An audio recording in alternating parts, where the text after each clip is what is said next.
شاہ عطار پر ہر آن رحمت کی نظر رکھنا، شاہ عطار پر ہر آن رحمت کی نظر رکھنا، کرے دن رات یہ سنت کی خدمت یا رسول اللہ۔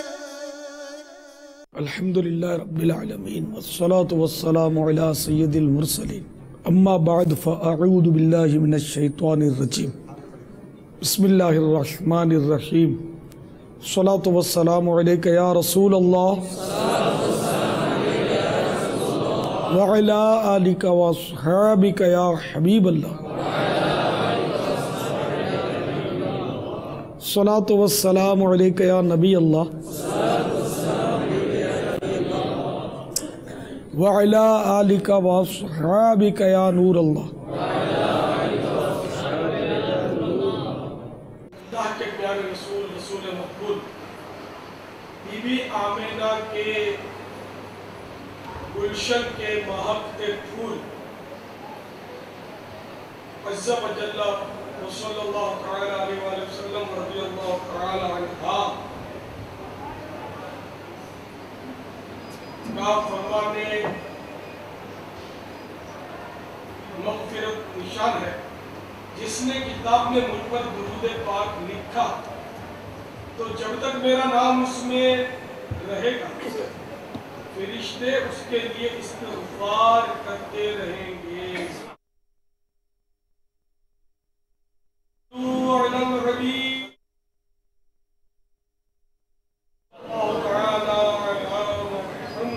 ام المؤمنین حضرت سیدتنا عائشہ صدیقہ رضی اللہ تعالی عنہ فرماتی حضور پرنور شافع یوم النشور صلی اللہ تعالی علیہ وسلم نے محلوں میں مسجدیں بنانے کا حکم دیا، اور یہ کہ وہ صاف اور خوشبودار رکھی جائیں۔ تو میٹھے میٹھے پیارے میرے اسلامی بھائیوں، آج رمضان المبارک کی 22ویں شب ہے، سینہ ہجری 1429، ہر طرف معتکفین کی بہاریں۔ ابھی جو حدیث پاک آپ نے سنی اس میں دو باتوں کی تلقین ارشاد فرمائی، ایک تو یہ کہ مسجدیں بنانا، اور دوسرا یہ کہ ان کو صاف اور خوشبودار رکھنا۔ واقعی مسجدیں بنانا اور انہیں عود دوبار اور اگربتی وغیرہ سے خوشبودار رکھنا کار ثواب ہے، مگر یہ خیال ہے کہ مسجد میں دیا سلائی یعنی ماچس کی تیلی نہ جلائی جائے کہ اس سے بارود کی بدبو نکلتی ہے، اور مسجد کو بدبو سے بچانا واجب ہے۔ بارود کا بدبودار دھواں اندر نہ آنے پائے اتنی دور باہر سے، یعنی تھوڑی دور جائیں گے تو ہمارا جھونکا بدبو کو مسجد میں داخل کر دے گا، یہ امکان رہے گا۔ تو مسجد اصل مسجد سے کافی دور جا کر، مثلا امام صاحب کے حجرے کے اندر جا کر یہ وہ مسجد سے باہر ہوتا ہے، یا مؤذن صاحب کا حجرہ یا مکتب، اس طرح دور جا کر نوبان یا اگربتی وغیرہ سلگا مسجد میں لائیے۔ اگربتیوں کو کسی بڑے تشت وغیرہ میں رکھنا ضروری ہے تاکہ اس کی راکھ مسجد کے فرش وغیرہ پر لگے۔ پنکھا وغیرہ چل رہا ہے تو اور احتیاط کرنی ہوگی کہ یہ راکھ اڑے بھی نہیں مسجد میں۔ خوشبو تو بے شک اڑے، راکھ نہیں اڑنی چاہیے کہ اس سے بھی کچرا ہوگا مسجد میں۔ مسجد نیز گھروں اور کاروں میں ایئر فریشنر سے خوشبوؤں کا آج کل چھڑکاؤ کرنے کا بھی سلسلہ چل نکلا۔ یہ ایئر فریشنر یہ ہے، اس کی بات ہے کہ خطرناک کیونکہ اس سے کیمیاوی مادے فضا میں بکھر جاتے ہیں اور سانس کے ذریعے پھیپھڑوں میں پہنچ کر نقصان پہنچاتے ہیں۔ ایک طبی تحقیق کے مطابق ایئر فریشنر کے استعمال سے جلد کا سرطان یعنی اسکن کینسر ہو سکتا ہے۔ پیچھے پیارے پیارے اسلامی بھائی، کیونکہ ہم مسلمان اور مسجد سے ہمارا واسطہ روزہ نہیں پڑتا، اب مسجد میں جانا بھی ضروری ہے، نماز با جماعت پڑھنا مسجد کے اندر واجب ہے جبکہ کوئی عذر شرعی نہ ہو۔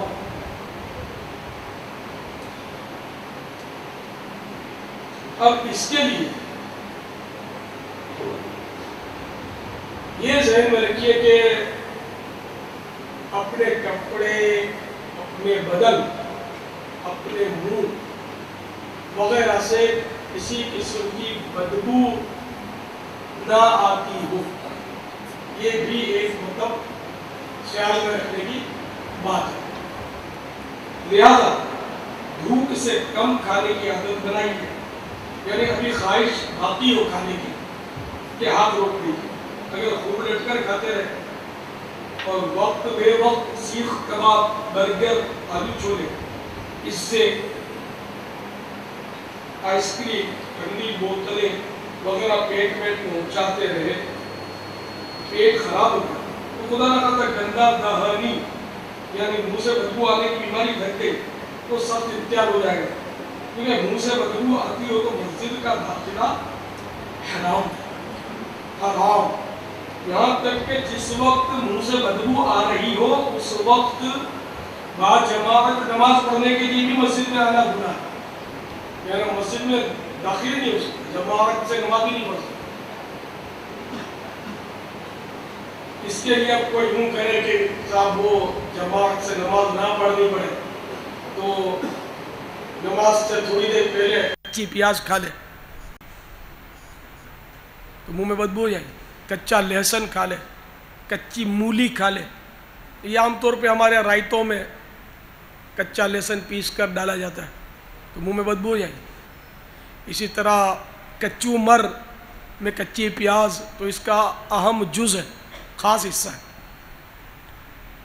اور جو سلاد پیش کیا جاتا ہے مولی اس کا خاص حصہ ہے، مولی ہے، کچی پیاز ہے، تو یہ چیزیں کھا لے تو منہ میں بدبو ہو جائے گی تو جماعت سے نماز پڑھنے کے لیے مسجد میں نہ جانے کی رخصت ہو جائے گی۔ اگر کوئی یوں سمجھ کر قصداً منہ میں بدبو کی صورت نکالے تو یہ ذہن میں رکھیے کہ گناہ گار ہوگا۔ تو نماز کے لیے جانے سے پہلے قصداً منہ کو بدبودار نہیں کر سکتے۔ اگر بالفرض کوئی ایسی چیز کھا لی تھی اور اب منہ میں بدبو ہو گئی اور مسجد میں جانے کا وقت آیا تو یہ ضروری ہے کہ منہ کی بدبو دور کر لے، منہ کو اچھی طرح صاف کر لے، لیکن یہ کچی پیاز اور کچا لہسن کھانے کے بعد منہ کا صاف ہونا فوری طور پر بہت مشکل ہے، نہیں ہوتا، بدبو نہیں جاتی، دیر لگتی اس کو۔ تو اس لیے ایسی چیزیں کھانے ہی کی عادت نکالی جائے۔ کچی عمر بھی کھانا ہے تو اس میں کچا ٹماٹر ڈالنے میں حرج نہیں، اس میں بدبو نہیں ہوتی، پودینہ ڈال دیا تو یہ تو خوشبودار ہوتا ہے، دھنیا بھی خوشبودار ہوتا ہے، تو ایسی چیزیں اس میں ڈالی جائیں، ہری مرچیں ڈال دی، گھر میں یہ سمجھا دیا جائے کہ کچی پیاز یا کچا لہسن یہ نہ کھائے۔ سردیوں میں خود ہماری برادری میں، میمن برادری جو ہے گجراتی برادری ہے، ان میں باجرے کی روٹی کے ساتھ کچا لہسن مسل کر اس کی ایک غذا بنائی جاتی ہے گھی وغیرہ ڈال کر، تو یہ سردیوں کی خاص ڈش ہے ہمارے یہاں، مگر لہسن اس میں وہ ہرا لہسن ہوتا ہے، کچا ہی ہونا ضروری ہے، اس میں پکا کر ڈال نہیں سکتے، تو وہ غذا نہیں بنے گی، یہ ڈالا جاتا ہے۔ تو ایسی چیز اگر کھائی تو منہ میں بدبو تو ٹھیک ٹھاک ہو جاتی ہے، مسجد میں نہیں جا سکتی، اسی طرح گاجر کا اچار بناتے ہیں. ہمارے ہاں یہ ہو سکتا ہے آپ کے یہاں بھی بنائے جاتے ہوں. ہمارے ہاں یہ خاص جو ہماری برادری ہے میمن یا گجرات صوبہ گجرات ہند سے جن کا تعلق ہے تو ان کے لیے میں عرض کر رہا ہوں کہ وہ گاجر کا اچار بناتے ہیں. اس میں کچا تیل ڈالتے ہیں, کچی لال پسی مرچ ڈالتے ہیں. اس وقت تک تو ٹھیک ہے, نہ گاجر میں بدبو ہے نہ تیل کھانے کی بدبو نہیں آتی. اگر تیل سرسوں کا ہے تو اور بات ہے, سرسوں کے تیل میں کچھ بدبو سی ہوتی ہے. کچی لال مرچ ڈالی اس میں بدبو نہیں ہے, لیکن اس میں ایک بس آزمائش یہ کہ اس کا جو اہم حصہ ہے کہ کچا لہسن بھی پیس کے ڈالتے ہیں اس میں, تو وہ اچار جو ہے یہ بھی بدبودار ہوتا ہے. تو اب نماز سے پہلے کھانا کھایا اور یہ اچار اگر کھایا, گاجر کے موسم میں یہ خاص کر ہم لوگوں کے اب بنایا جاتا ہے, تو اس طرح وہ مسجد کا داخلہ جو ہے اگر منہ میں بدبو ہے, اس حالت میں مسجد میں گیا تو الٹا گناہگار ہوا. تو اپنے گھروں میں ایسی چیزوں پر پابندی لگائیے. جو مدنی چینل کے ذریعے مجھے سن رہے ہیں یا براہ راست فیضان مدینہ میں بھی ہزاروں عیسائی بھائی سن رہے ہیں, تو جن کی گھر میں چلتی ہو, بچے اگر چھوٹے چھوٹے تو وہ بولیں گے تو شاید گھر میں لڑائی ہوگی. تو جو بڑے ہیں جو گھر کے ذمہ دار ہیں وہ مہربانی کر کے میری اس گفتگو کی اہمیت کو سمجھیں کہ اپنے آپ پر مسجد میں داخلے پر پابندی نہ لگائیں. لیکن یہ کہ جن کے منہ میں بدبو آتی ہے وہ باز نہیں رہتے, مسجد میں داخل ہو جاتے. کئی معتکف بیٹھے ہوں گے کہ جن کے منہ میں بدبو ہوگی, مسجد میں اعتکاف کر رہے ہوں گے, حالانکہ مسئلہ یہ ہے کہ اب یہ اعتکاف میں نہیں بیٹھ سکتے, ان کو بھاگنا پڑے گا ان سے, کہ ان کی بدبو کی وجہ سے فرشتوں کو تکلیف ہو رہی ہے. منہ صاف نہیں کر سکتے اعتکاف میں, آسانی سے کرنا پڑے گا. وضو خانے الحمدللہ جیسے فیضان مدینہ یہاں تو وافر مقدار میں, تو دیگر مسجدوں میں اتنے معتکف نہیں ہوتے, تھوڑے سے تو معتکف ہوتے ہیں. وہ حسب ضرورت یہاں وضو خانے اپنے آپ بہت وسیع ہیں, بہت کثیر نل ہیں, کثیر استنجا خانے ہیں.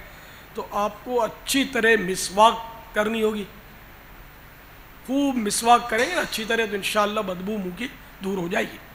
آپ کریں گے تو ہوگی نا, مگر مشکل یہ ہے کہ آپ زیادہ مسواک کو رگڑیں گے تو شاید ہو سکتا ہے کہ بہت سے ایسے ہوں گے جو بولیں گے ہمارے دانتوں میں خون آ جاتا ہے.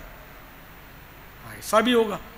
یہ دانتوں میں خون کیوں آتا ہے, اس کی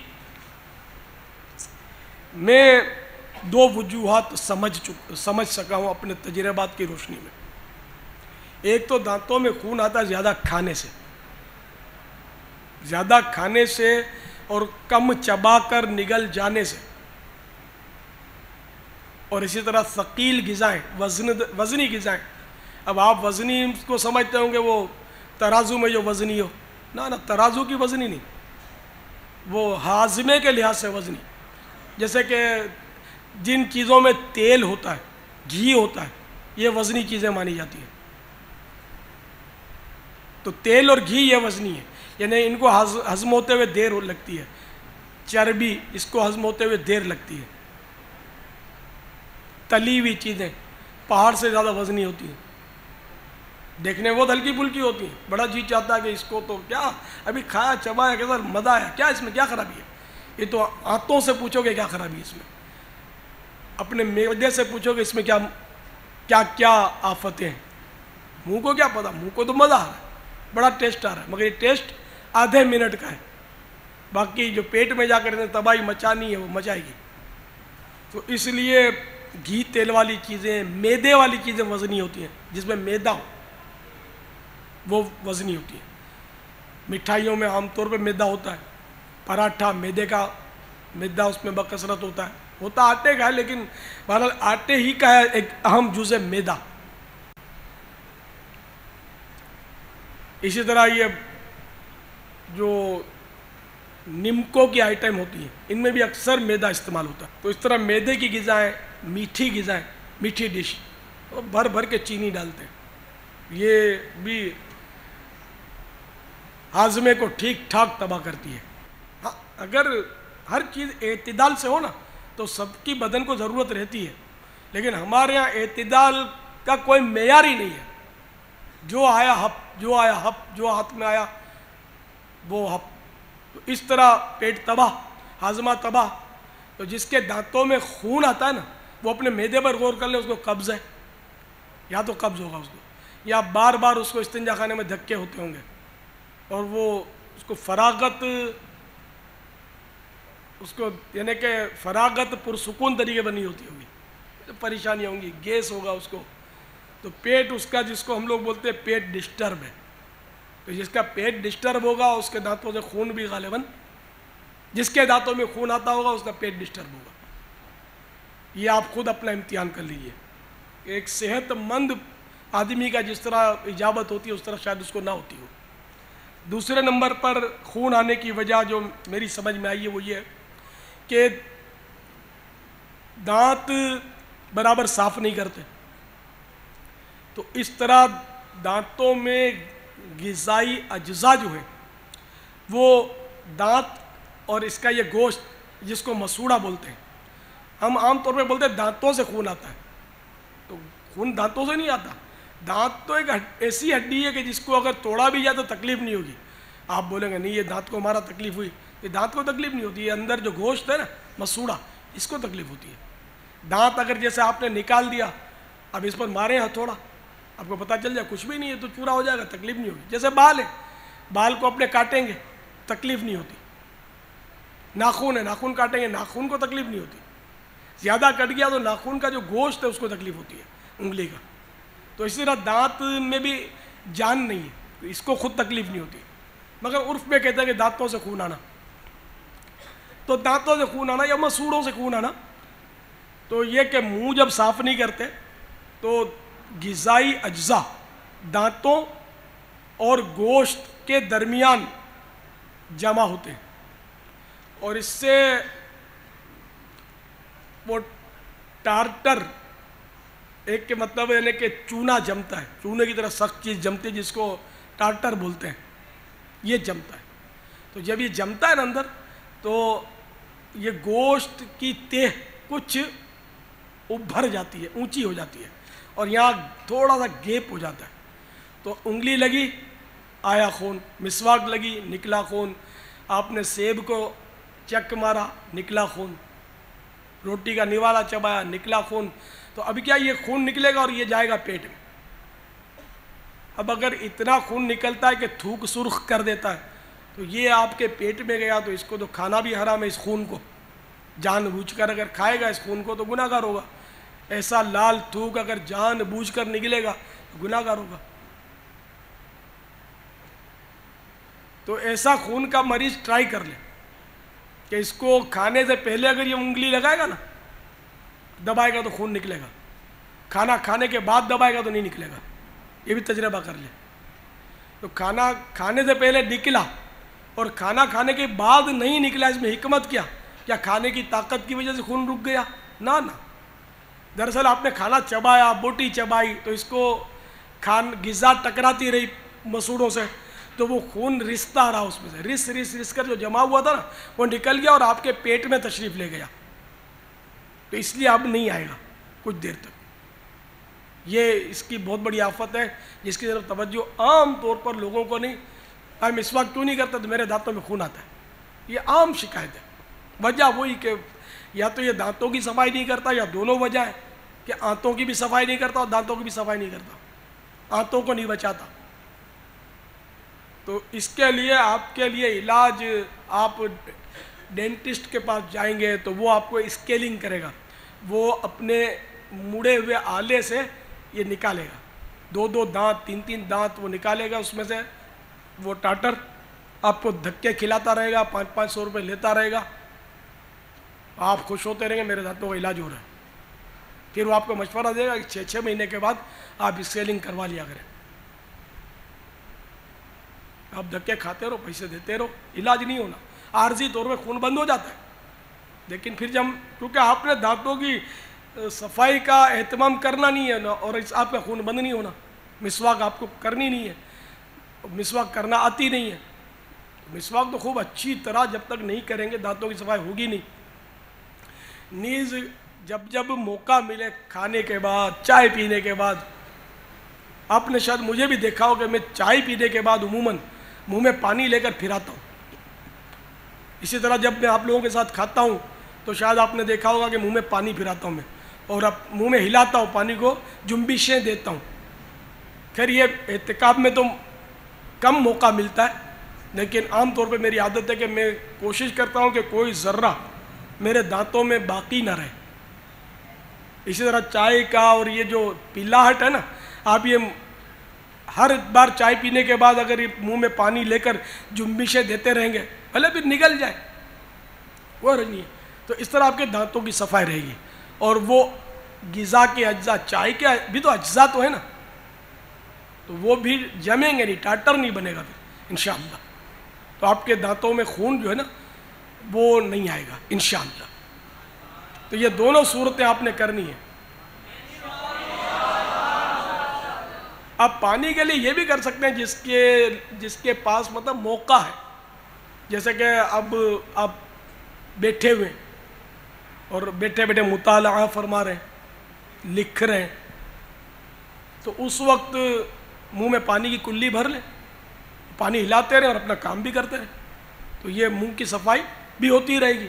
پھر بھلے پی جائیں، چاہے تو اگل دیں، نگل جائیں، جو آپ کی مرضی ہے کریں، منہ کی صفائی ہوتی رہے. اسی طرح آپ چائے پینے کے بعد، کھانے کے بعد یہ کلی جب ڈالیں گے، آپ خود دیکھیں گے کہ اس میں بوٹی کے اجزاء، چاول کے اجزاء، بلکہ بہت باریک اجزاء جو ہے نا وہ اس منہ کے پانی کے رنگ کو بدل دیں گے.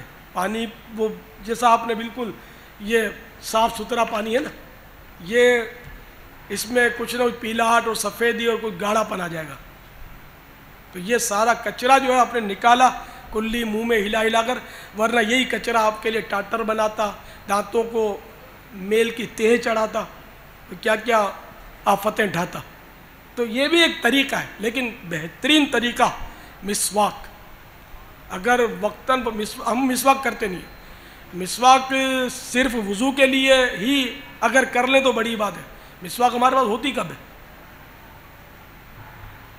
تو مسواک وضو کے ساتھ ساتھ ویسے بھی جیسے اور مواقع بھی ہیں، گھر میں داخل ہوئے تب مسواک کرنا سنت، سو کر اٹھے تب مسواک کرنا سنت. ہاں تو اس طرح وقتاً فوقتاً مسواک کے میرے آقا صلی اللہ تعالیٰ علیہ وآلہ وسلم تو سرانے مسواک رکھتے تھے آرام فرماتے وقت. یہاں تک کہ وصال ظاہری کے وقت بھی ہماری امی جان سیدتنا عائشہ صدیقہ رضی اللہ تعالیٰ عنہا نے مسواک نرم کر کے اپنے مبارک منہ سے سرکار صلی اللہ تعالیٰ علیہ وآلہ وسلم کو پیش کی. اور وصال ظاہری سے پہلے بھی میرے آقا نے مسواک کی. اتنا مسواک کو آپ نے انہیں کہ عزیز رکھا. اسی مسواک کو آج ہم نے طاق نسیان پر رکھ چھوڑا، اس کو بالکل توجہ ہی نہیں دیتے. بہت عمدہ ترین علاج ہے دانتوں کا، منہ کی بدبو کا اور منہ کی صفائی کا. اور اس میں بشارتیں کیسی ہیں کہ انشاءاللہ جو مسواک کا عادی ہوگا اس کا ایمان پر خاتمہ ہوگا، اور جو افیون کا عادی ہوگا اس کا برا خاتمہ ہونے کا خوف ہے. یہ ارشاد ہے، قول ہے کسی بزرگ کا غالباً. تو اس لیے وہ مسواک کا اہتمام رکھیے. مسواک ہر وقت اپنے پاس دیکھیے، یہ سینے پر سجا کے رکھیے. میں مسواک الٹی طرف رکھتا ہوں، عادت ہے میری، اس کے لیے خصوصی جیب بنواتا ہوں. تو ادھر الٹی طرف یعنی کہ تھوڑا سا الٹی طرف. تو یہ آقا کی سنت جو ہے الحمدللہ میرے دل اور سینے سے لگی ہوئی ہے الحمدللہ. آپ بھی اس کا اہتمام کیجیے، آقا کی سنت سے محبت کیجیے، انشاءاللہ دونوں جہاں میں بیڑا پار ہو جائے گا. تو اب یہ کوشش کی جائے گی کہ آپ کھانا بھوک سے یعنی کم کھائیں گے، ضرورت سے کم کھائیں گے. آپ کو ضرورت ہے آپ کم کر دیجئے. آپ کھانا، میں آپ کو حدیث شریف سناؤں، مزے کو مزہ آ جائے گا اور اس پر عمل کرنے میں بڑا سکون ملتا ہے، بہت سکون ملتا ہے.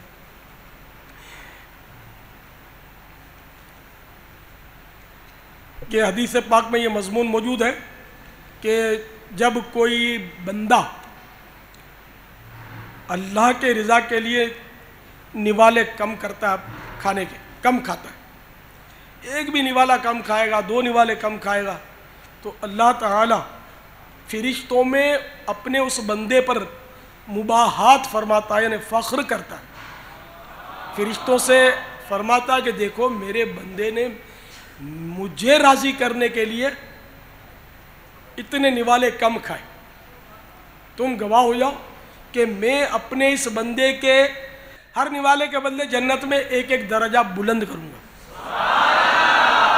مثلاً آپ نے اپنے کھانے میں روزانہ آپ مثال کے طور پر 28 نوالے کھاتے ہیں، تو آپ نے 3 نوالے کم کر دیے، 25 نوالے کھائے، تو یہ اللہ کی رضا کے لیے جب کہ آپ نے کیا، اب جی نہیں چاہتا اور چھوڑ دیا تو اس کا تو ثواب کیا ملے گا؟ جی چاہ رہا اور نوالا بھی بہترین ہے، آلو بھی اس میں آپ نے ملا ہوا ہے، بوٹی کا بہترین پیس آپ نے بچا کے رکھا ہے کہ آخر میں کھاؤں گا اس کو۔ یہ عام طور پر نیچر ہوتی ہے بعضوں کی کہ وہ اچھا نوالا تر نوالا آخر بچا کر رکھتے ہیں، یہ چھوٹے بچوں کو بھی یہ دیکھا گیا ہے کہ اس طرح یہ بعض اوقات کرتے ہیں۔ اب یہی نوالا آپ نے اللہ کی رضا کے لیے ترک کر دیا تو اس کا انشاءاللہ آپ کو وہ جو اجر میں نے بتایا نا وہ انشاءاللہ ملے گا، جنت میں درجہ بلند ہوگا۔ تو جنت میں درجہ بلند اسی کا تو ہوگا کہ جو جنت میں بھی جائے گا، تو اس میں تو جنت کی بشارت بھی تو سمجھ میں آ رہی ہے کہ انشاءاللہ اس میں یہ بھی سمجھ میں آ رہا ہے کہ ایمان پر خاتمہ بھی ہوگا، اندر شدہ کہ ایمان پر خاتمہ ہوگا تو ہی جنت میں جائے گا، اور جنت میں جائے گا تو ہی درجات اس کے بلند کیے جائیں گے، الحمدللہ۔ تو اچھا، اب نوالا بچائے کون، اس پر ذرا غور کر لیجئے۔ آپ نوالا بچائیں گے تو کہیں ایسا نہ ہو کہ ضائع ہو جائے، گھر والے پھینک دیں، تو آپ کوشش کیجئے کہ کھانا شروع کرنے سے پہلے ہی آپ کے مثال کے طور پر وہی 28 نوالے کی بھوک تھی، اب اتنا حساب کا ہے اپنے تو جو آیا اندر تو نہیں، کچھ حساب بھی کیجئے، تھوڑا اندازہ لگائیے۔ تو اب مثلا آپ نے وہ آپ کی مخصوص مٹی کی پلیٹ میں آپ نے کھانا نکالا کہ اتنا کھانا میں کھاؤں گا، اب اور یہ آپ کے لیے یعنی کہ پیٹ بھر دیتا ہے، اب اس میں سے آپ 2-3 نوالے جتنا کھانا نکال کر واپس ڈال دیں بڑی ڈش میں یا پتیلے میں، یا اندازے سے نکالیں ہی اتنا کم، یہ اللہ نیتوں کو جانتا ہے، آپ نکالیں ہی کم، 3 نوالے کا کم نکالیں اپنے ڈش میں، تو وہی آپ نے 3 نوالے کم کر دیے نا، تو وہی ثواب انشاءاللہ ملے گا۔ اچھا، اب میرے جیسا آدمی ہے کہ جس سے 2-4 عیسائی بھائی محبت کرتے ہیں، بڑی عقیدت کا مظاہرہ کرتے ہیں، اور میں بچا کر دوں تو ان کی دل جوئی ہوتی ہے، تو اس میں مجھے ثواب کمانے کا بہت موقع ملتا ہے کہ میں اپنی پلیٹ میں کچھ نوالے، 1 نوالا، 2 نوالے، 5 نوالے موقع کی مناسبت سے چھوڑ دوں، یا کھانے کے دوران بھی کسی کو دے دوں۔ آپ دیں گے تو شاید وہ کوئی لے گا، کوئی طنز کرے گا، کوئی برا مانے گا، تو میں دوں گا تو خوش ہوں گے۔ ایسا ایک میں اسے عرض کر رہا ہوں کہ جیسے میں ہوں، ایسے کوئی آپ میں سے بھی اس طرح کا جس کو مطلب یہ کہ اللہ تعالیٰ نے لوگوں کے دلوں میں محبت ڈالی ہو تو وہ کر سکتا ہے اس طرح۔ اب یہ کہ میں نے چھوڑ دیا تو مجھے تو زیادہ فائدہ ہوگا، میرے جیسا جو بھی ہو اس منصب پر، کہ ایک تو یہ کہ جس کے جھوٹے کو لوگ تبرک سمجھتے ہوں اور وہ اگر اپنے نفس پر قابو کر سکتا ہے، پھول نہیں پڑتا، تو اس کے لیے مستحب ہے، افضل ہے کہ کچھ نہ کچھ اپنا جھوٹا بچا چھوڑے، کھانا چھوڑ دے کچھ، تو ایک تو اس مستحب پر عمل کرنے کا ثواب ملے گا۔ دوسرا نیت یہ کرے کہ میری خواہش، جب کہ خواہش ہو کہ میری خواہش تو ہے کھا ڈالوں، اب اس خواہش کے باوجود یہ چھوڑ دے اس کو، تو یہ دوسرا ثواب وہی نوالے والی جو ابھی میں نے آپ کو حدیث پاک سنائی، تو وہ فضیلت اس کو حاصل ہوگی۔ تیسری یہ نیت کر لے کہ چونکہ میرے جھوٹے سے یہ مسلمان جو بیٹھے ہوئے ہیں یا جو میرے قریب ہیں یہ خوش ہوتے ہیں کھا کر، تو مسلمان کی میں دل جوئی کر رہا ہوں، ان کا دل خوش کر رہا ہوں، تو اس کا بھی ثواب ملے گا۔ کہ حدیث پاک میں یہ مضمون ہے کہ فرائض کے بعد فرائض کے بعد کچھ اسی طرح کا مضمون ہے کہ فرائض کے بعد سب سے افضل عمل مسلمان کا دل خوش کرنا ہے فرضوں کے بعد. تو کتنے بڑے ثواب کا کام ہے کہ مسلمان کا دل خوش ہو جائے. اب جیسے جس کو دیکھ کر لوگ خوش ہوتے ہیں اس کے لیے یہ فائدہ ہے کہ اب جیسے کہ نمایاں جگہ پر بیٹھ گیا اس نیت سے کہ مسلمانوں کا دل خوش ہوگا مجھے دیکھ کر، انشاءاللہ اس کو ثواب ملے گا. اچھا، جو جس کے قریب بیٹھنے میں مسلمان خوش ہوتے ہیں وہ مسلمانوں کے اندر قریب آ کر بیٹھ گیا اس نیت سے کہ مسلمانوں کا دل خوش ہوگا، تو یہاں بھی اس کو ثواب ملے گا. مسلمان سے مسکرا کر ملیں گے اس نیت سے کہ اس کا دل خوش ہو جائے گا، تو یہاں بھی دل خوش کرنے کا ثواب ملے گا. تو ثواب کمانے کے تو الحمدللہ اتنے مواقع ہیں، بس نیتیں ضروری ہیں. ہم نیت نہیں کریں گے پھر ثواب، نیت نہیں ہوگی دل میں تو ثواب نہیں ملے گا. اور معاذ اللہ اگر نیت میں کوئی فساد ہوا، نیت بری ہوئی، تو اس کے حساب سے گناہ بھی مل سکتا ہے. جیسی نیت میں جیسا فساد ویسا گناہ. اب جیسے کہ نیت یہ ہے کہ اس کو مطلب آپ نے ہاتھ رکھا، مسکرائے، مزاج پرسی کی، اور نیت یہ ہے کہ میں ایک مسلمان کا دل خوش کر رہا ہوں اور کوئی آپ کا ذاتی مفاد نہیں ہے، تو یہ ملا ثواب. اب اس لیے آپ نے اس سے دعا سلام کی، اس لیے اس کو گلے لگایا، اس لیے اس سے اچھی طرح پرتپاک طریقے سے ملے تاکہ اس کو ٹھگ لیں، دھوکہ دیں اس کو. اب ظاہر ہے کہ یہ سارا گناہ کا سلسلہ ہے، تو گناہ کے لوازمات ہیں کہ آپ دھوکہ دینے کے لیے کر رہے ہیں. یا کوئی ایسا ہے بد نصیب کہ جس کو امرد سے دلچسپی ہے، گناہوں بھری دلچسپی جو ہوتی ہے، اور اب وہ لذت کے ساتھ امرد کے ساتھ مسکراتا ہے کہ اس کی مسکراہٹ دیکھ کر لطف اندوز ہو، تو یہ مسکرائے گا تو وہ مسکرائے گا نا امرد، تو اس کے سامنے مسکرائے اور اس کی پیٹھ تھپکے اور اس کو اس کا دل خوش کرے تاکہ وہ مانوس ہو. تو اب یہ عمل افضل نہیں بلکہ حرام، اور اس کو اگر آپ نے اس لیے تحفہ دیا کہ اس کا دل خوش ہو امرد کا اور میرے قریب آئے اور لذت بھی آ رہی ہے، شہوت بھی آ رہی ہے، تو یہ رشوت کہلائے گا. اور رشوت تو آپ کو پتہ ہے جہنم میں لے جانے والا کام ہے. امرد کا قصور نہیں، اس کو بیچارے کو پتہ بھی نہیں، لیکن جو ایسا کر رہا ہے تلذذ کے لیے، حظ نفس کے لیے، تو وہ گناہ گار ہو. تو انما الاعمال بالنیات، ایک ہی عمل ہے، اگر نیت وہ ہے جس سے اللہ کی رضا حاصل ہوتی ہے تو ثواب ملے گا، اور اگر نیت وہ ہے جس سے اللہ کی ناراضگی ہوتی ہے تو گناہ ملے گا. نیت پر. اور کچھ بھی نیت نہیں ہے ویسے ہی مسکرایا تو نہ ثواب ہے نہ گناہ. جیسے کہ میں نے آپ کو بولا کہ نمایاں جگہ پر بیٹھنے میں اگر یہ نیت ہے کہ اس کو پتہ ہے کہ مجھے دیکھ کر لوگ خوش ہوتے ہیں، تو اب نمایاں جگہ بیٹھنا اس لیے ہو کہ تاکہ لوگ اچھی طرح دیکھیں اور خوش ہوں اور بیان سننے میں ان کو دل جمعی حاصل ہو، تو مجھے ثواب اس نیت کا اب ملنا شروع ہوگا، ہے نا. اب یہ مجبوری ہے کہ اس وقت کچھ اسلامی بھائی تو مجھے دیکھ پا رہے ہیں لیکن ایک تعداد ہے جو دیکھ نہیں پا رہی. اب وہ جن کا جذبہ دیکھنے اور قریب سے سننے تھا وہ اپنی جان لڑا کے آگے پہنچ گئے، اور یہاں موجود ہونے کے باوجود جن میں وہ جذبہ نہیں تھا یا بیچاروں کو کوئی مجبوری ہوتی ہوگی وہ نہیں آ پائے، تو اب وہ نہیں دیکھ پا رہے ہوں گے مجھے. اب وہ ہو سکتا ہے مجھے اسکرین پر تو دیکھ رہے ہوں گے، ہاں یہ بھی ہے اسکرین پر بھی دیکھ رہے ہوں گے، تو اب بھی اسکرین پر بھی سب نہیں دیکھ رہے ہوں گے نا. جن کو دیکھنے میں دلچسپی نہیں ہے وہ ادھر ادھر گھوم رہے ہوں گے. یہ بھی نصیب کی بات ہے. دوستوں کے ساتھ خوش گپیوں میں مشغول ہوں گے، تو مقدر اپنا اپنا. اللہ تعالی ہمارے نصیب اچھے کرے. یہ تو لوٹنے، خدا کی قسم لوٹنے کے لمحات ہیں، لوٹنے کے دن ہیں. رمضان المبارک کا آخری عشرہ رحمت کی چھماچم بارشیں ہو رہی ہیں.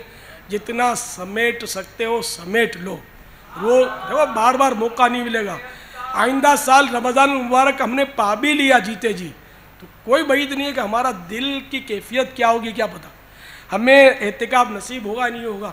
دل تو ایک حدیث شریف میں اس کی مثال تو ایک پر سے دی گئی، دل پرندے کا وہ پر جو میدان میں پڑا ہے اور ہوا اس کو الٹ پلٹ کر رہی ہے، تو کوئی بعید نہیں ہے کہ وہ تو تھوڑی دیر میں دل پلٹ جاتا ہے۔ ہم بارہا ایسا ہوتا ہے کہ یہ نیکی کریں لیکن پھر نہیں کر پاتے۔ اب مثال کے طور پر میری بات سن کر بہت سو نے یہ ذہن بنایا ہوگا کہ یار چلو آج سحری میں اپنی ضرورت سے کچھ کم کھائیں گے۔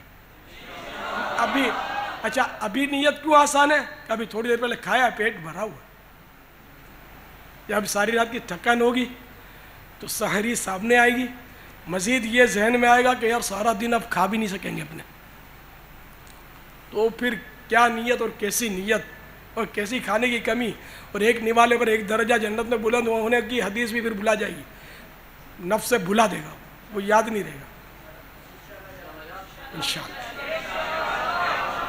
یہ پیٹ بھرا ہوا ہے اور آپ کو یاد ہے، اللہ کرے خالی پیٹ میں بھی یاد رہے، اللہ کرے مجھے بھی یاد رہے آپ کے صدقے میں۔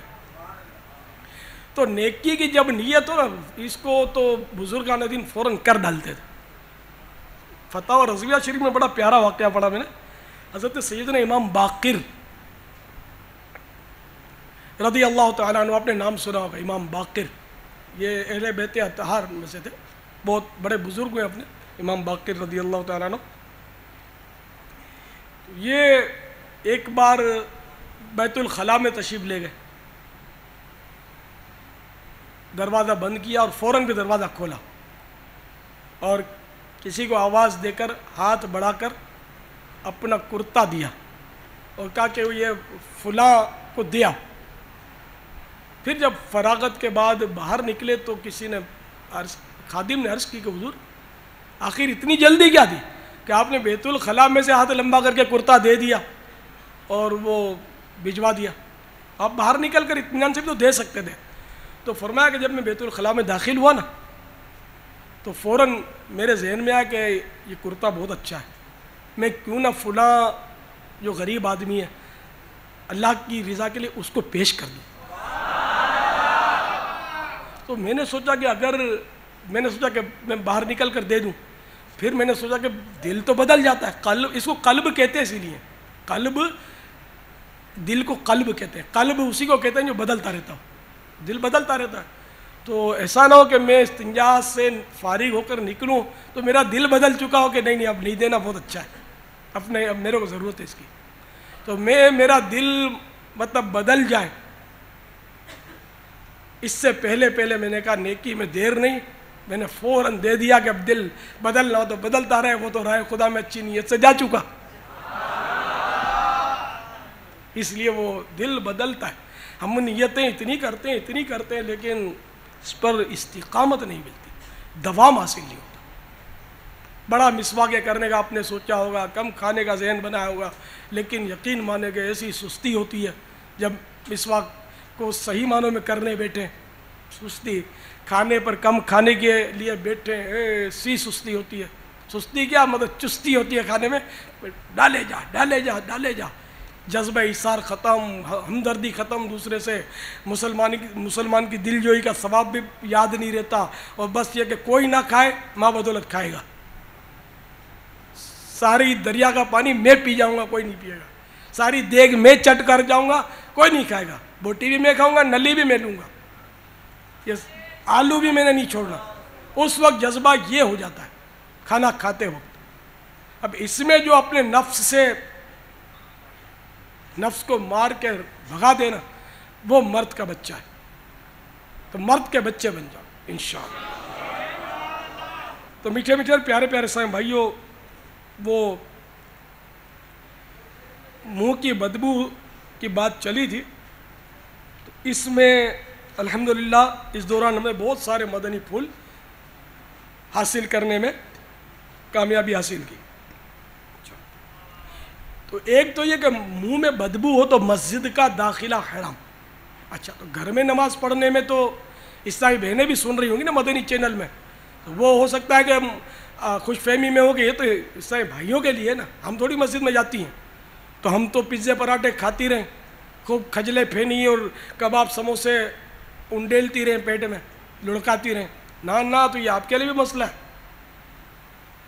تو منہ میں خون نکلے گا تو وہ ناپاک اگر تھوک آپ نے نگلا جان بوجھ کر تو مسئلہ، وضو کے لیے مسئلہ کہ آپ نے مطلب نے کھایا اور اتنا خون نکلا ہے، ویسے ہی انگلی لگ گئی، سیب کھایا، کوئی پھل چبایا، پتہ چلا خون نکل گیا اور اتنا نکلا کہ تھوک پر غالب آ گیا، تو وضو ہوگا تو بھی ٹوٹ جائے گا، تھوک بھی ناپاک۔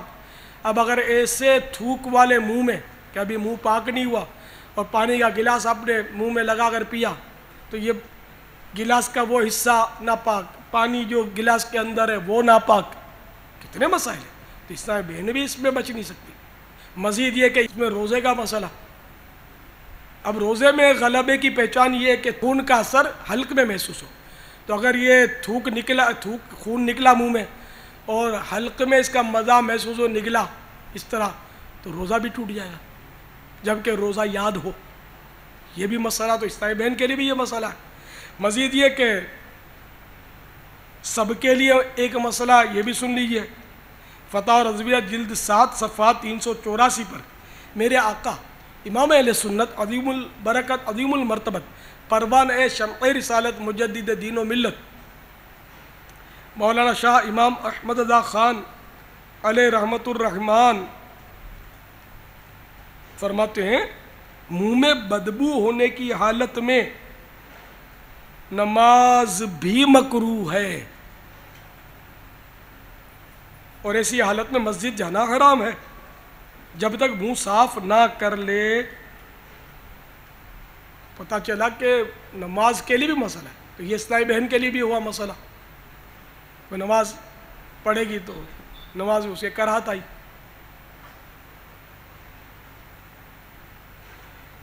مزید میرے آقا اعلیٰ حضرت فرماتے ہیں، اور دوسرے نمازی کو ایذا پہنچنی حرام ہے۔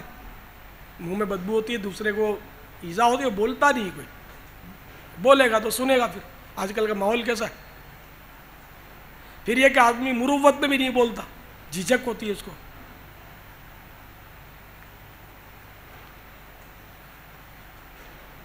اچھا، اور اگر دوسرا نمازی نہ بھی ہو تو بھی بدبو سے ملائکہ کو ایذا پہنچتی ہے، فرشتوں کو ایذا پہنچتی ہے۔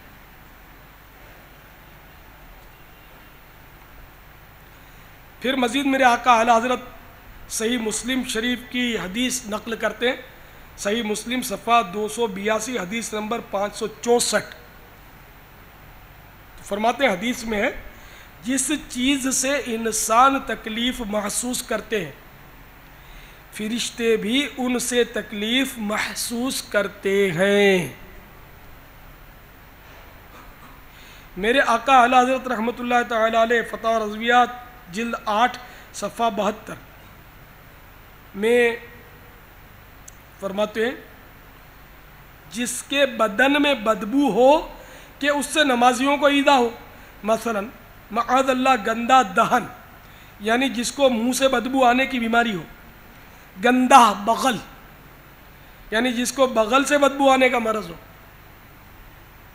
یا جس نے خارش وغیرہ کے باعث گندھک ملی یا کوئی سا بدبودار مرہم یا لوشن لگایا ہو، اسے بھی مسجد میں نہ آنے دیا جائے۔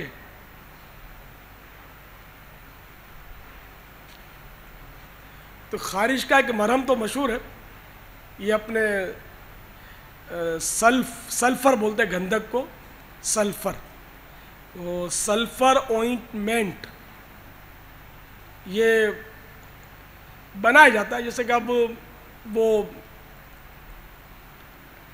کریم لے لی جو شاید جیلی بولتے ہیں اس کو، یہ تیار ملتی ہے، اس میں تھوڑا سا گندھک کا پاؤڈر ڈال کر اس کو مکس کر لیا، خیر یہ بنا کر بھی دیتے ہیں میڈیکل اسٹور والے بعض، تو یہ مرہم بہت اکثیر ہوتا ہے خارش کے لیے، لیکن اس سے یہ لگانے کے بعد مسجد میں نہیں جا سکیں گے کہ واقعی اس میں بدبو ہوتی ہے گندھک میں، گندھک تو اس کے گندھ تو یہ بدبودار ہوتا ہے، یہ گندھک جو ہے یہ پانی کی ٹینکیوں میں بھی ڈالا جاتا ہے، اس کی ڈلیاں ڈالتے تو چونکہ پانی کی ٹنکی بہت بڑی ہوتی ہے تو اس میں چند ڈلیاں ڈالنی بھی چاہیے، اس سے جراثیم کچھ ہوتا ہی ہے، جراثیم مرتے پانی صاف ہوتا ہے۔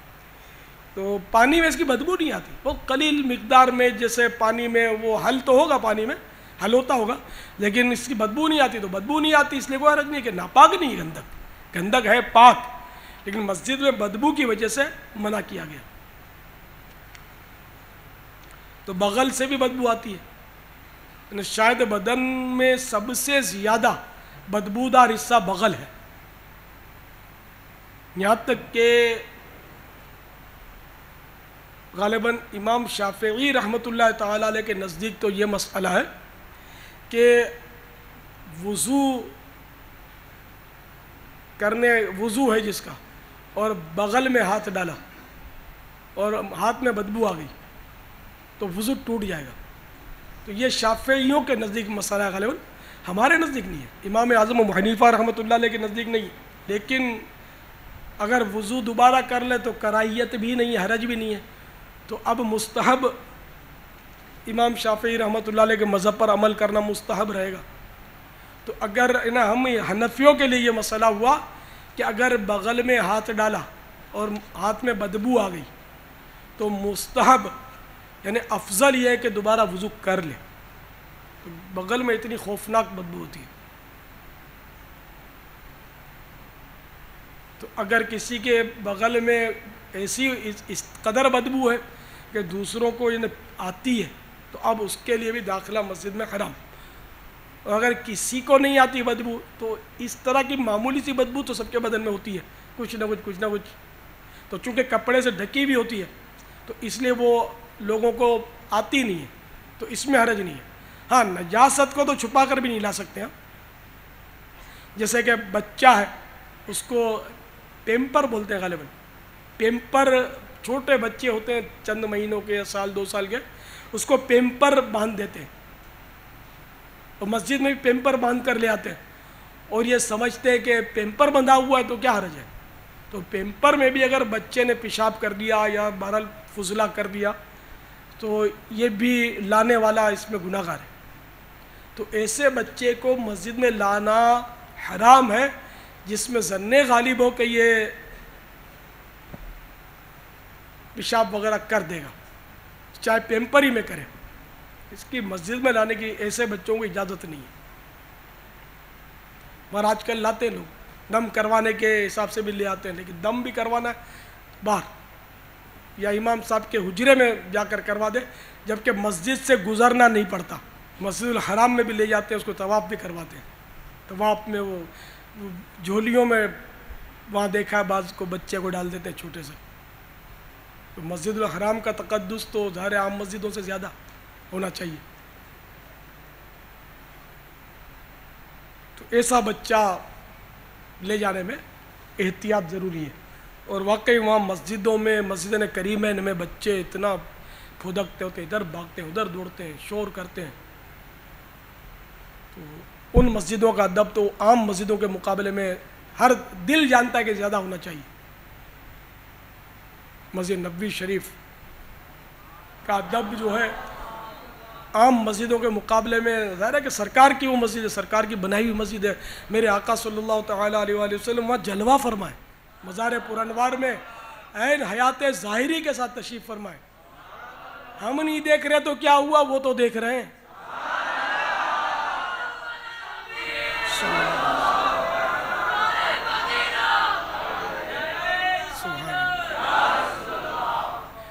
میں آپ کے جذبے پر قربان ہو جاؤں، آپ کتنے عاشق رسول ہیں، میں نے سرکار کا نام لیا اور آپ کے نعرے شروع ہوئے، اور یہ الحمدللہ ہمارا حصہ ہے، اہل سنت کا حصہ ہے کہ عشق رسول یہ ہماری پہچان ہے، اور دعوت اسلامی تو ہے ہی عاشقان رسول کی۔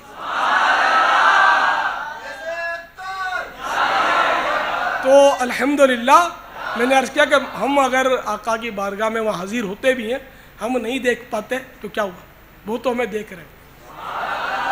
کسی نے کتنی پیاری بات کہی، دیدار کے قابل تو کہاں میری نظر ہے، یا رسول اللہ دیدار کے قابل تو کہاں میری نظر ہے، یہ تیری عنایت ہے جو رخ تیرا ادھر ہے۔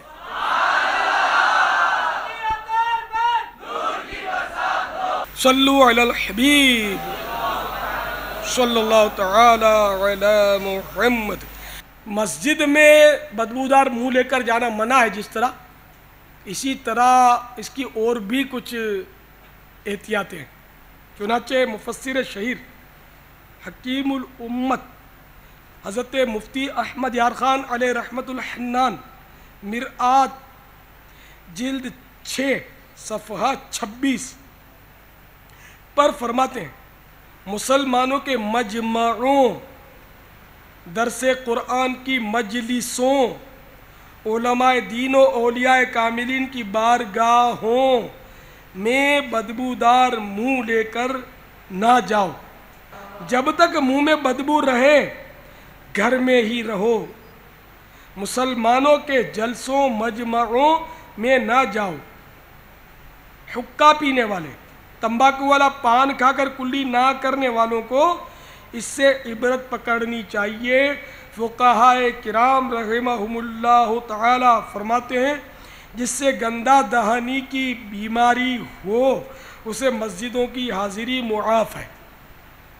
جو مریض ہے گندہ دہانی کا عارضہ جس کو لگ گیا، وہ نہ کہ جان بوجھ کر منہ بدبودار کرنا، کہ اس کو بھی مسجد میں جانے کی اجازت تو نہیں ہے جان بوجھ کر کیا، لیکن جان بوجھ کر اس لیے منہ گندا کیا کہ مسجد کی حاضری سے معاف ہو جائے گی، تو یہ گناہ گار ہوگا۔ تو نماز کے اوقات میں تو کھانے کی اجازت نہیں، کچی پیاز کچا لہسن کھانا جائز ہے، یہ بتا دوں۔ کچی مولی، کچا لہسن، کچی پیاز، کچے لہسن والا اچار وغیرہ، یہ سب کھانے کی شرعاً جواز ہے، کھائے گا تو گناہ گار نہیں ہے، لیکن مسجد میں نہیں جا سکے گا جب تک منہ میں بدبو ہے۔ منہ صاف کر لیا تو اب مسجد میں جانے میں حرج نہیں ہے۔ اسی طرح مسلمانوں کے مجمعوں میں، اجتماعات میں، چلو چوک اجتماع ہو رہا ہے یا کوئی جلسہ ہو رہا ہے، اس میں بھی مسلمانوں کو تکلیف ہوگی نا بدبو سے، تو اس لیے منہ صاف کر کے، یا نعت اجتماع ذکر و نعت میں بھی منہ صاف کر کے جائے۔ یہاں تک کہ یہ کچی پیاز، کچا لہسن وغیرہ اگر کسی چیز میں پڑا ہے تو ویسے کھانے کے پہلے بسم اللہ پڑھنا سنت ہے نا، اب ایسی کچی چیز، ایسی بدبودار چیز کھانے سے پہلے بسم اللہ پڑھنے کی اجازت نہیں ہے، منع ہے، ناجائز نہیں ہے لیکن منع ہے۔ حضرت علامہ شامی قدس سرہ السامی نے منع فرمایا رد المحتار میں کہ اس موقع پر بسم اللہ نہ پڑھے، اللہ کا نام نہ لے۔ تو ہم لوگ تو یا واجدو پڑھنے والے لوگ ہیں، ہمارے یہاں تو دیوان اعلان کرتے ہیں کہ ہر ایک لقمے پر یا واجدو پڑھنے سے پیٹ میں نور پیدا ہوتا ہے، تو کوئی پھر عاشق رسول بول پڑتا ہے کہ یا رسول اللہ کہنے سے دل میں سرور پیدا ہوتا ہے۔ تو یہ تو عاشقان رسول کی محفلیں ہیں، الحمدللہ کرم ہے۔ تو پھر یہ یا واجدو بھی نہیں پڑھ سکیں گے، الحمدللہ بھی نہیں کہہ سکیں گے۔ میری حالانکہ کوشش یہ ہوتی ہے کہ کھانے کے لقمے پر ایک کھانا کا جیسے لقمہ کھایا تو اللہ کی حمد کر دی جائے الحمدللہ، پھر یا واجدو کہہ لیا جائے، پھر نیا لقمہ بسم اللہ پڑھ کر شروع کیا جائے۔ اس کی عام طور پہ کوشش ہوتی ہے، تو یاد رہتا ہے، کبھی نہیں بھی رہتا۔ خیر تو یہ پھر اگر کچی پیاز اور کچا لہسن اگر کھا لیا تو پھر کبھی آ جاتا ہے کھانے میں، تو پھر پھنس جاتے ہیں، اب کیا کریں۔ ذکر اللہ کے بغیر یہ کھانا نہیں، مزہ نہیں ہے، ٹھیک نہیں ہے۔ اپنے ہر کام میں ذکر اللہ تو شامل ہو، اللہ کا ذکر شامل ہو، اس کے پیارے حبیب کا تذکرہ ہو، درود پاک ہو، کلمہ طیبہ ہو۔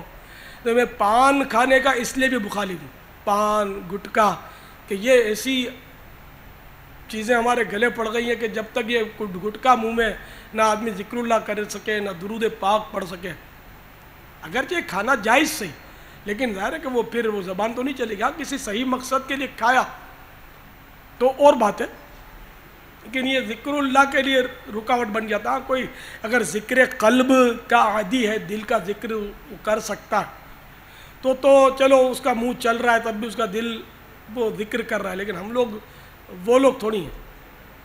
دیکھو دل جاری کرنے والے آج کل جو ٹولے ہیں نا، یہ اور چیز ہے، اور ذکر اللہ دل کا ہونا اور چیز ہے. یہ آج کل جو سلسلہ چلا ہے نا، یہ تو اپنی سمجھ میں آتا نہیں کہ وہ گوشت جو ہلتا ہے وہ دل ذکر کر رہا ہے اور گوشت ہل رہا ہوتا ہے. کیونکہ یہ نہ صحابہ کرام سے کہیں پڑھا، حدیثوں میں کہیں نہیں پڑھا، اولیاء کرام سے بھی کہیں مطلب منقول سنا نہیں، پڑھا نہیں کہیں کہ گوشت پاکہ میں دل اس طرح اچھل رہا تھا اور لوگ دیکھ رہے تھے. یہ اور چیز ہے. واللہ عالم یہ جو بھی ہو، اپنی لائن نہیں ہے. یہ اپنی لائن تو رواں رواں جاری کرنے والی ہے. تو اپنا تو یہ کہ رواں رواں اللہ کی یاد میں مست ہو جائے. کاش. تو یہ کچی پیاز وغیرہ کھائیں گے تو منہ سے ذکر اللہ نہیں کر سکیں گے. یہ بھی ایک نقصان ہے. کھانے سے پہلے بسم اللہ بھی نہیں پڑھ سکیں گے. پڑھا تو گناہ گار نہیں ہوگا، یہ بھی بتا دوں، لیکن بہتر یہ کہ اب نہ پڑھیں بدبودار منہ سے. اچھا، اب بعض عیسائی بھائیوں کو یہ ہوتا ہوگا کہ یار اپنے منہ میں تو بدبو نہیں ہے، میں تو ڈٹ کے کھاتا ہوں، میرے منہ میں تو بدبو نہیں ہے. میں نے تو کچی پیاز کھا کر بھی نوٹ کیا کہ اپنے کو منہ میں بدبو نہیں ہے. تو پھر آپ نزلے کا علاج کروا لو، شاید ناک بند ہوگی آپ کی، ہو سکتا ہے ناک کی ہڈی بڑھ گئی اور راستہ ہی بند کر دیا ہو. تو بولے بھالے عیسائی بھائیو، آپ کو بدبو نہ آنا یہ اس بات کی یقینی دلیل نہیں ہے کہ آپ کے منہ میں بدبو نہیں ہے. اس کو آپ بدبو کو منہ میں ہے یا نہیں، اس کو آپ خود امتحان لیں. چاہے تو ہاتھوں ہاتھ لیں. میں آپ کو طریقہ بتاتا ہوں، بہت آسان طریقہ. یہ مدنی چینل پر جو دیکھ رہے ہیں وہ بھی انشاءاللہ دیکھیں گے تو وہ بھی بھلے ابھی اپنا امتحان کر لیں کہ منہ میں کہیں بدبو تو نہیں ہے. اور اگر بدبو آتی ہو آپ کے منہ میں تو کسی کو بتانا مت. یہ ایک عیب ہے نا.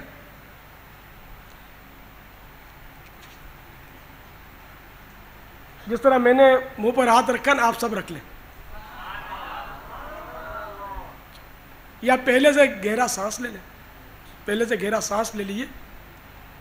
اب یہ منہ پر ہاتھ رکھ کر آپ کو سانس منہ سے نکالنا ہے. بھلے ناک سے بھی تھوڑی ہوا نکلے گی زیادہ تر، جیسے میں پہلے پریکٹیکل کر کے بتا دوں آپ کو.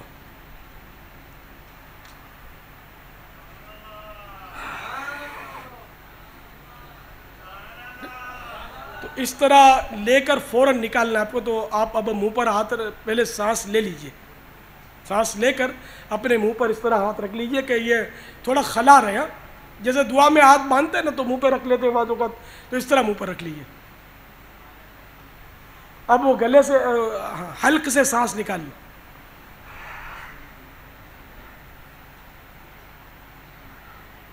نکالیے، اسپیڈ سے نکالیے سانس. تو یہ آپ کے ناک میں بھی اس کو سونگیں گے تو تھوڑی سی ناک میں ہوا جائے گی. آپ کو اب میرے خیال سبھی کو اندازہ ہو گیا ہوگا کہ منہ میں بدبو ہے یا نہیں ہے. نہیں، اگر سمجھ نہیں آئی تو میں دوبارہ بتاؤں آپ کو. سمجھ آ گئی؟ کس کس کو آ گئی؟ الحمدللہ. تو اب جس کے منہ میں بدبو ہے وہ اب اپنا فیصلہ کر لے، مجھے نہ بتائے، کیونکہ یہ پریشانی ہوگی آپ کو. اس میں آپ کو بھی، اور ظاہر ہے کہ اپنا یہ عیب نہ کھولا جائے کہ ضروری نہیں کہ ہر ایک کو بدبو آ رہی ہو اس وقت. وہ فرشتے بہرحال مسجد میں تشریف فرما ہوتے ہیں، ایسے مجامع میں اس طرح کے اجتماعات میں فرشتوں کا نزول ہوتا ہے. الحمدللہ رحمتیں لے کر وہ تشریف لاتے ہیں، ہم پر کرم فرماتے ہیں اللہ کی رحمت سے، ہمارے گواہ بنتے ہیں.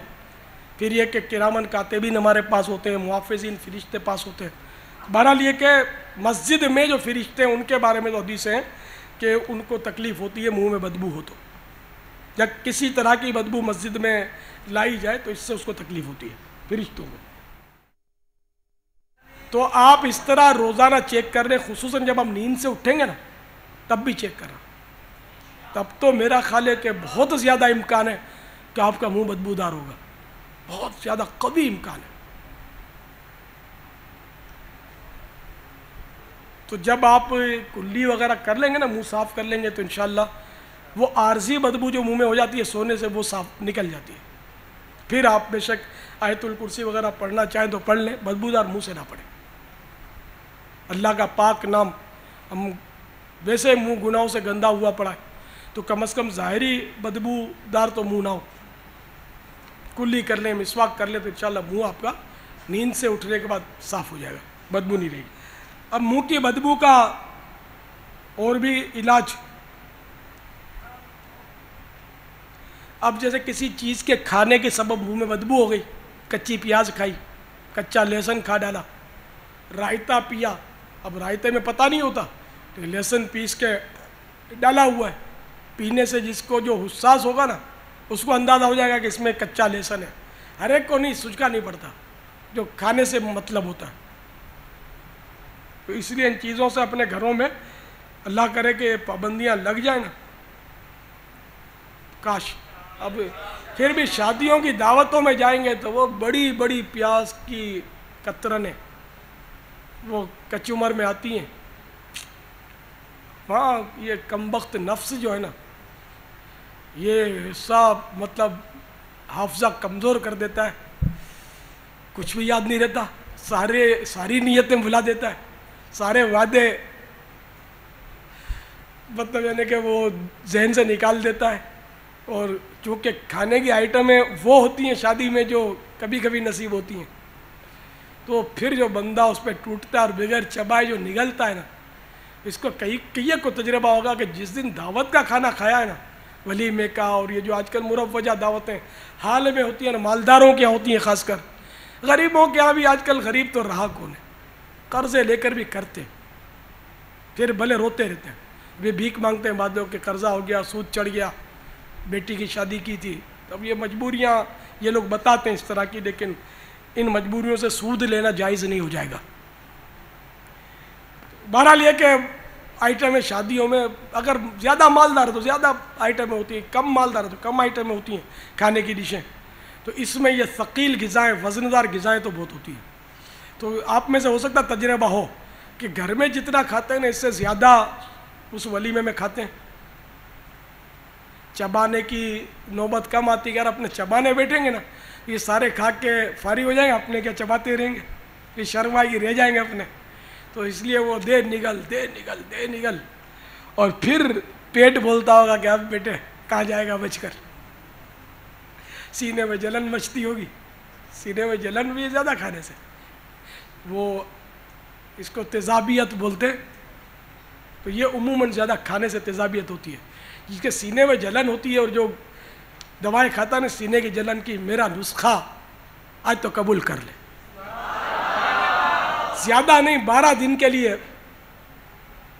کم کھانے کی ترکیب بنا لے، وزندار غذاؤں سے اپنے آپ کو بچا لے، پھر انشاءاللہ دعائیں دے گا کہ میری دواؤں کا خرچہ ختم ہو گیا،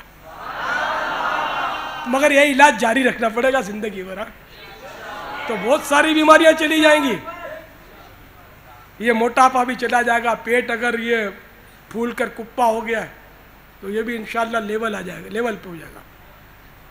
خواہ کا دل کو منع ہی نہیں کہ میں تو بیٹھا رہتا ہوں سیٹ پر تو اس لیے میرا پیٹ نکل آیا، اپنی غذاؤں پہ غور کر لو یار، یہ اپنے آپ کو دھوکہ کب تک دو گے؟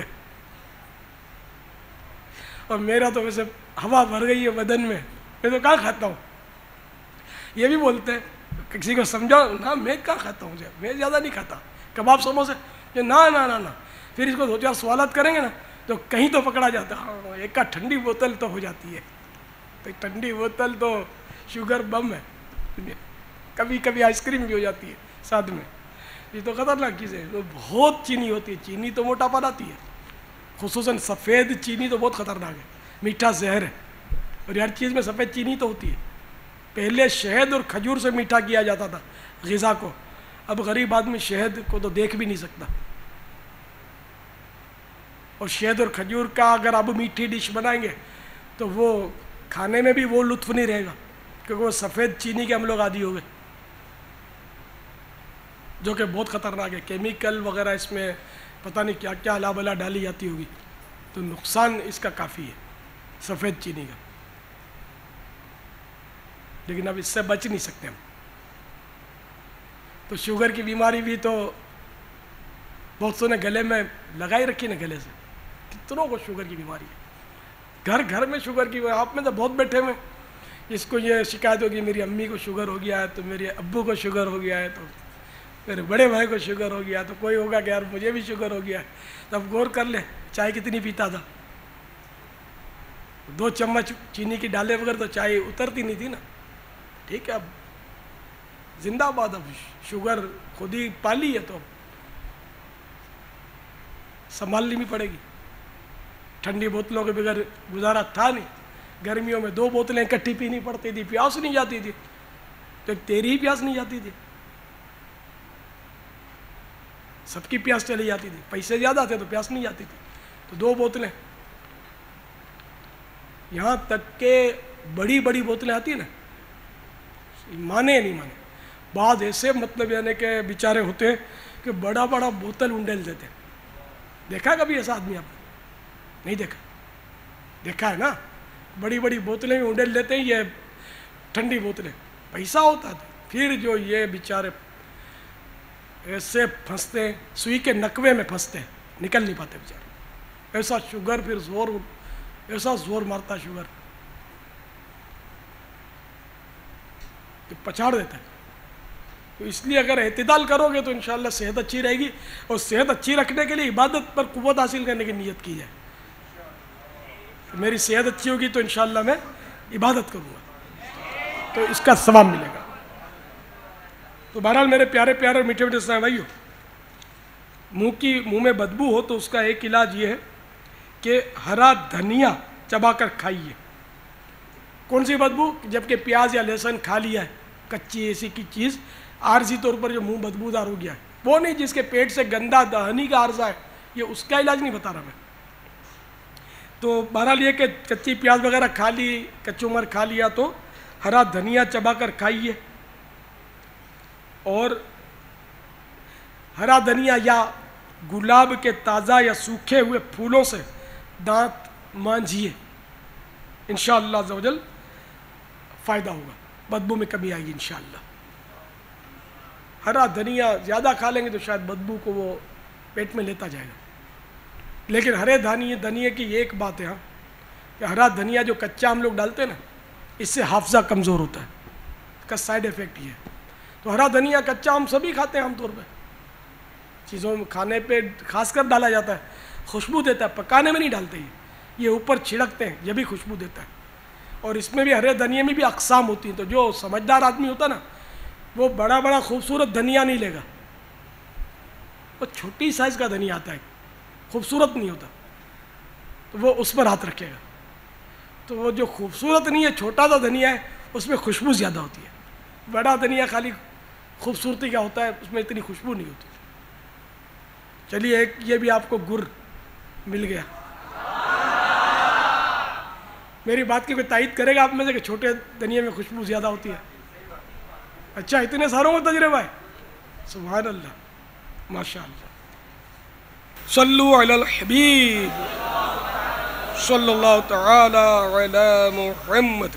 شاہ عطار پر ہر آن رحمت کی نظر رکھنا، شاہ عطار پر ہر آن رحمت کی نظر رکھنا، کرے دن رات یہ سنت کی خدمت یا رسول